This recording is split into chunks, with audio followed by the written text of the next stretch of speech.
بسم اللہ الرحمن الرحیم۔ شروع اللہ کے بابرکت نام سے جو بڑا مہربان اور نہایت رحم کرنے والا ہے۔ پیارے دوستو، آج کی اس ویڈیو میں ہم آپ کو نبی پاک صلی اللہ تعالی علیہ وسلم کے وصال کا دردناک واقعہ سنائیں گے اور یہ بھی بتائیں گے کہ آپ صلی اللہ علیہ وسلم کو غسل کس نے دیا اور آپ کی نماز جنازہ کس نے پڑھائی، اور یہ بھی بتائیں گے کہ آپ صلی اللہ علیہ وسلم کی وفات کے وقت حضرت علی رضی اللہ تعالی عنہ اور تمام صحابہ کرام رضوان اللہ تعالی علیہم اجمعین کی کیا کیفیت تھی۔ ان تمام باتوں کو جاننے کے لیے اس ویڈیو کو آخر تک ضرور دیکھیے گا۔ پیارے دوستو، وفات سے 3 روز قبل جب نبی کرم صلی اللہ علیہ وسلم ام المؤمنین حضرت میمونہ رضی اللہ تعالی عنہا کے گھر تشریف فرما تھے تو آپ نے ارشاد فرمایا کہ میری بیویوں کو جمع کرو۔ تمام ازواج مطہرات جمع ہو گئیں تو حضور نبی کریم صلی اللہ علیہ وسلم نے دریافت فرمایا کہ کیا تم سب مجھے اجازت دیتی ہو کہ بیماری کے دن میں عائشہ کے ہاں گزار لوں؟ تو سب نے کہا اے اللہ کے رسول، آپ کو اجازت ہے۔ تو پھر آپ نے اٹھنا چاہا لیکن بیماری کی وجہ سے آپ اٹھ نہ پائے تو حضرت علی اور حضرت فضل بن عباس رضی اللہ تعالی عنہما آگے بڑھے اور نبی پاک صلی اللہ تعالی علیہ وسلم کو سہارے سے اٹھا کر سیدہ میمونہ رضی اللہ تعالی عنہ کے حجرہ مبارک سے سیدہ عائشہ صدیقہ کے حجرہ مبارک کی طرف لے جانے لگے۔ اس وقت صحابہ کرام رضوان اللہ تعالی علیہم اجمعین نے حضور نبی کریم صلی اللہ علیہ وسلم کو اس بیماری اور کمزوری کے حال میں پہلی بار دیکھا تو گھبرا کر ایک دوسرے سے پوچھنے لگے کہ اللہ کے رسول کو کیا ہوا ہے۔ چنانچہ صحابہ مسجد میں جمع ہونا شروع ہو گئے اور مسجد نبوی میں ایک رش سا لگ گیا۔ آپ صلی اللہ علیہ وسلم کا پسینہ مبارک شدت سے بہہ رہا تھا۔ حضرت عائشہ رضی اللہ تعالی عنہا فرماتی ہیں کہ میں نے اپنی زندگی میں کسی کا اتنا پسینہ بہتے ہوئے نہیں دیکھا، اور فرماتی ہیں کہ میں رسول اللہ صلی اللہ علیہ وسلم کے دست مبارک کو پکڑتی اور اس کو چہرہ اقدس پر پھیرتی، کیونکہ نبی علیہ الصلوۃ والسلام کا ہاتھ مبارک میرے ہاتھ سے کہیں زیادہ محترم اور پکیزہ تھا۔ آپ مزید فرماتی ہیں کہ حبیب خدا سے بس یہی ورد سنائی دے رہا تھا کہ لا الہ الا اللہ، کہ بے شک موت کی بھی اپنی سختیاں ہیں۔ اسی اثناء میں مسجد کے اندر آپ صلی اللہ علیہ وسلم کے بارے میں خوف کی وجہ سے لوگوں کا شور بڑھنے لگا۔ نبی کریم صلی اللہ علیہ وسلم نے دریافت فرمایا کہ یہ کیسی آوازیں ہیں؟ عرض کیا گیا اے اللہ کے رسول، یہ لوگ آپ کی حالت سے خوف زدہ ہیں۔ تو آپ نے ارشاد فرمایا کہ مجھے ان کے پاس لے چلو۔ پھر آپ نے اٹھنے کا ارادہ فرمایا لیکن آپ اٹھ نہ سکے تو آپ صلی اللہ علیہ وسلم پر 7 مشکیزیں پانی کے بہائے گئے۔ تب کہیں جا کر آپ کو کچھ افاقہ ہوا تو سہارے سے اٹھا کر آپ کو ممبر پر لایا گیا۔ ممبر پر بیٹھ کر آپ نے خطبہ ارشاد فرمایا اور یہ آپ کا آخری خطبہ تھا۔ آپ صلی اللہ علیہ وسلم کے آخری کلمات یہ تھے۔ آپ نے فرمایا اے لوگو، شاید تمہیں میری موت کا خوف ہے؟ تو سب نے کہا جی ہاں اللہ کے رسول۔ تو آپ نے ارشاد فرمایا اے لوگو، تم سے میری ملاقات کی جگہ دنیا نہیں، تم سے میری ملاقات کی جگہ حوض کوثر ہے۔ خدا کی قسم گویا کہ میں یہیں سے اسے یعنی حوض کوثر کو دیکھ رہا ہوں۔ اے لوگو، مجھے تم پر تنگ دستی کا خوف نہیں بلکہ مجھے تم پر دنیا کی فراوانی کا خوف ہے کہ تم اس کے معاملے میں ایک دوسرے سے مقابلے میں لگ جاؤ گے جیسا کہ تم سے پہلی امتوں کے لوگ لگ گئے، اور یہ دنیا تمہیں بھی ہلاک کر دے گی جیسا کہ پہلے لوگوں کو ہلاک کر دیا۔ پھر مزید ارشاد فرمایا کہ اے لوگو، نماز کے معاملے میں اللہ سے ڈرنا، نماز کے معاملے میں اللہ سے ڈرنا، یعنی عہد کر لو کہ نماز کی پابندی کرو گے، اور یہی بات آپ بار بار دہراتے رہے۔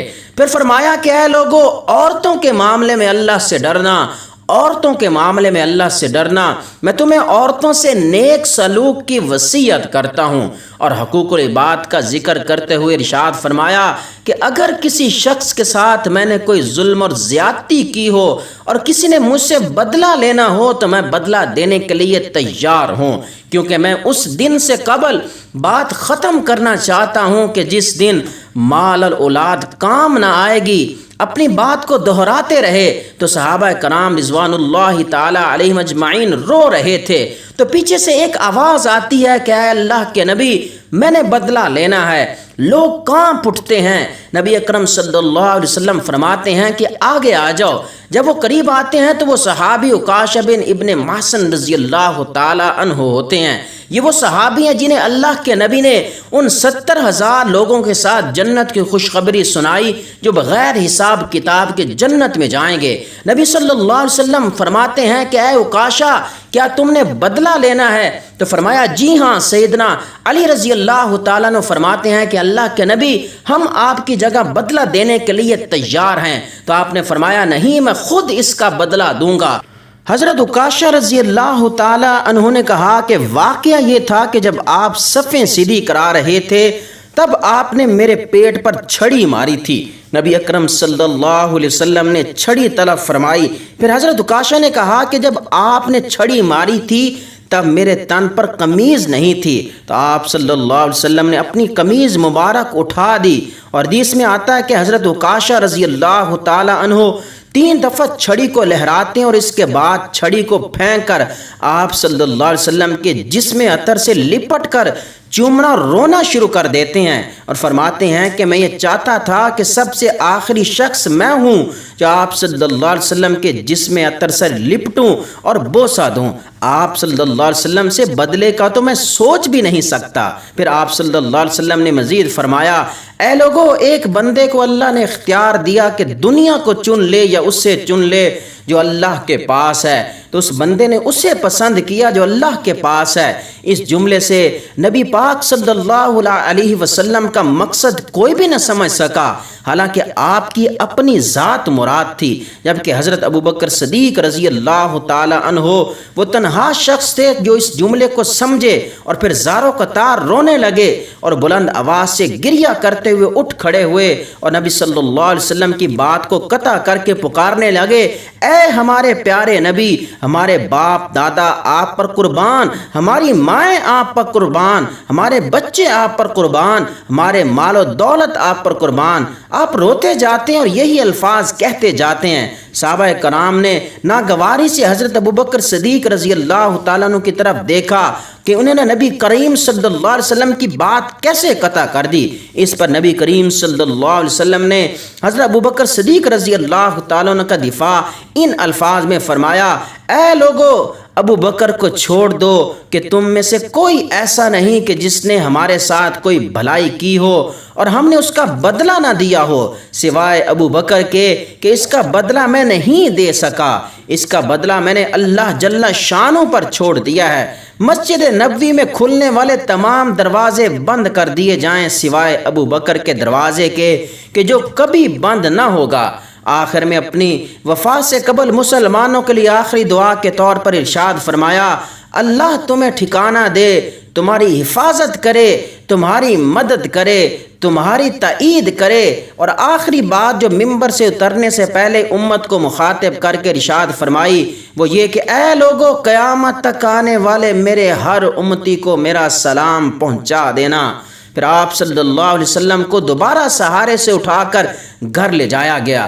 اسی اثناء میں حضرت عبد الرحمن بن ابی بکر رضی اللہ تعالی عنہ خدمت اقدس میں حاضر ہوئے اور ان کے ہاتھ میں مسواک تھی۔ نبی اکرم صلی اللہ علیہ وسلم مسواک کو دیکھنے لگے لیکن شدت مرض کی وجہ سے طلب نہ فرما سکے، چنانچہ سیدہ عائشہ صدیقہ رضی اللہ تعالی عنہا حضور نبی کریم صلی اللہ علیہ وسلم کے دیکھنے سے سمجھ گئیں اور انہوں نے حضرت عبد الرحمن رضی اللہ تعالیٰ عنہ سے مسواک لی اور نبی کریم صلی اللہ علیہ وسلم کے دہن مبارک میں رکھ دی، لیکن حضور نبی کریم صلی اللہ علیہ وسلم بیماری کی وجہ سے اسے استعمال نہ کر پائے۔ تو سیدہ عائشہ صدیقہ رضی اللہ تعالی عنہا نے حضور نبی کریم صلی اللہ علیہ وسلم سے مسواک لے کر اپنے منہ سے نرم کی اور پھر حضور نبی کریم صلی اللہ علیہ وسلم کو لٹا دی تاکہ آپ دہن مبارک اس سے تر کر رہے ہیں۔ آپ فرماتی ہیں کہ آخری چیز جو نبی کریم صلی اللہ علیہ وسلم کے پیٹ مبارک میں گئی وہ میرا لعاب تھا، اور یہ اللہ تبارک و تعالیٰ کا مجھ پر فضل تھا کہ اس نے وصال سے قبل میرا اور میرے پیارے پیارے نبی صلی اللہ علیہ وسلم کا لعاب مبارک یکجا کر دیا۔ سیدہ عائشہ صدیقہ رضی اللہ تعالیٰ عنہ فرماتی ہیں کہ پھر آپ صلی اللہ علیہ وسلم نے سب کو گھر سے باہر جانے کا حکم دے کر مجھے فرمایا عائشہ میرے قریب آ جاؤ۔ آپ صلی اللہ علیہ وسلم نے اپنی زوجہ مطہرہ کے سینے پر ٹیک لگائی اور ہاتھ آسمان کی طرف بلند کر کے فرمانے لگے مجھے وہ اعلیٰ اور عمدہ رفاقت پسند ہے، یعنی میں اللہ کی انبیاء، صدیقین، شہداء اور صالحین کی رفاقت کو اختیار کرتا ہوں۔ حضرت عائشہ صدیقہ رضی اللہ تعالیٰ نے فرماتی ہیں کہ میں سمجھ گئی کہ آپ صلی اللہ علیہ وسلم نے آخرت کو چن لیا ہے، اور حضرت جبرائیل علیہ السلام خدمت اقدس میں حاضر ہو کر گویا ہوئے کہ یا رسول اللہ، ملک الموت دروازے پر کھڑے شرف باریابی چاہتے ہیں۔ آپ سے پہلے انہوں نے کسی سے اجازت نہیں مانگی۔ آپ علیہ السلام نے فرمایا جبریل اسے آنے دو۔ ملک الموت نبی کریم صلی اللہ علیہ وسلم کے گھر میں داخل ہوئے اور کہا السلام علیکم یا رسول اللہ، مجھے اللہ نے آپ کی چاہت جاننے کے لیے بھیجا ہے کہ آپ دنیا میں ہی رہنا چاہتے ہیں، یہ اللہ سبحانہ و تعالیٰ کے پاس جانا پسند فرماتے ہیں۔ تو آپ نے فرمایا کہ مجھے اعلیٰ اور عمدہ رفاقت پسند ہے، مجھے اعلیٰ اور عمدہ رفاقت پسند ہے۔ ملک الموت آپ صلی اللہ علیہ وسلم کے سرہانے کھڑے ہوئے اور کہنے لگے کہ اے پاکیزہ روح، اے محمد بن عبداللہ کی روح، اللہ کی رضا اور خوشنودی کی طرف روانہ ہو، راضی ہو جانے والے پروردگار کی طرف جو غضبناک نہیں۔ حضرت عائشہ صدیقہ رضی اللہ تعالی عنہ فرماتی ہیں کہ پھر نبی پاک صلی اللہ تعالی علیہ وسلم کے ہاتھ مبارک نیچے آنے لگا اور سر مبارک میرے سینے پر بھاری ہونے لگا، اور میں سمجھ گئی کہ آپ صلی اللہ علیہ وسلم کا وصال ہو گیا ہے۔ مجھے اور تو کچھ سمجھ نہیں آیا سوائے کہ میں اپنے حجرے سے نکلی اور مسجد کی طرف کا دروازہ کھول کر کہا کہ رسول اللہ صلی اللہ علیہ وسلم کا وصال ہو گیا، رسول اللہ صلی اللہ علیہ وسلم کا وصال ہو گیا۔ مسجد آہوں اور نالوں سے گونجنے لگی۔ ادھر حضرت علی رضی اللہ تعالیٰ عنہ جہاں کھڑے تھے وہیں بیٹھ کے پھر ہلنے کی طاقت تک نہ رہی۔ ادھر عثمان بن عفان معصوم بچوں کی طرح ہاتھ ملنے لگے۔ سیدنا عمر رضی اللہ تعالیٰ عنہ تلوار بلند کر کے کہنے لگے کہ خبردار جو کسی نے کہا کہ رسول اللہ صلی اللہ علیہ وسلم وفات پا گئے ہیں، میں ایسے شخص کی گردن اڑا دوں گا۔ میرے آقا تو اللہ تعالیٰ سے ملاقات کرنے گئے ہیں، جیسا حضرت موسیٰ علیہ السلام اپنے رب سے ملاقات کو گئے تھے، وہ لوٹ آئیں گے اور بہت جلد لوٹیں گے۔ اب جو وفات کی خبر اڑائے گا میں اسے قتل کر دوں گا۔ اس موقع پر سب سے زیادہ ضبط، برداشت اور صبر کرنے والی شخصیت سیدنا حضرت ابوبکر صدیق رضی اللہ تعالیٰ عنہ کی تھی۔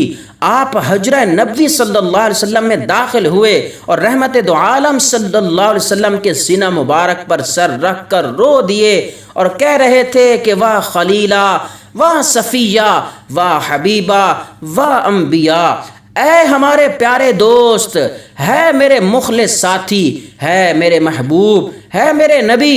پھر آپ علیہ السلام کے ماتھے مبارک پر بوسہ دیا اور کہا کہ یا رسول اللہ صلی اللہ علیہ وسلم، آپ پاکیزہ جیے اور پاکیزہ ہی اس دنیا سے رخصت ہو گئے۔ حضرت سیدنا ابوبکر صدیق رضی اللہ تعالیٰ عنہ باہر آئے اور خطبہ دیا کہ جو شخص محمد صلی اللہ علیہ وسلم کی عبادت کرتا تھا اس کے سن رکھے کہ آپ صلی اللہ علیہ وسلم کا وصال ہو گیا ہے، اور جو اللہ کی عبادت کرتا ہے وہ جان لے کہ اللہ تعالیٰ شانوں کی ذات ہمیشہ زندہ رہنے والی ہے جسے موت نہیں۔ حضرت عمر رضی اللہ تعالیٰ عنہ کے ہاتھ سے تلوار گر گئی اور حضرت عمر رضی اللہ تعالیٰ عنہ فرماتے ہیں کہ پھر میں کوئی تنہائی کی جگہ تلاش کرنے لگا کہ جہاں میں اکیلا بیٹھ کر رو لوں۔ روایات میں آتا ہے کہ حضور نبی کریم صلی اللہ علیہ وسلم نے اپنے وصال کے وقت اپنے اہل بیت کو مختلف وصیتیں فرمائیں۔ آپ صلی اللہ علیہ وسلم نے حضرت سیدنا علی المرتضیٰ رضی اللہ تعالیٰ عنہ کو بلایا اور انہیں سے فرمایا اے علی، فلاں شخص کے چند درہم میرے ذمے واجب ہیں جو میں نے حضرت اسامہ بن زید رضی اللہ تعالیٰ عنہ کے لشکر کے لیے ادھار لیے تھے، تم انہیں ادا کر دینا۔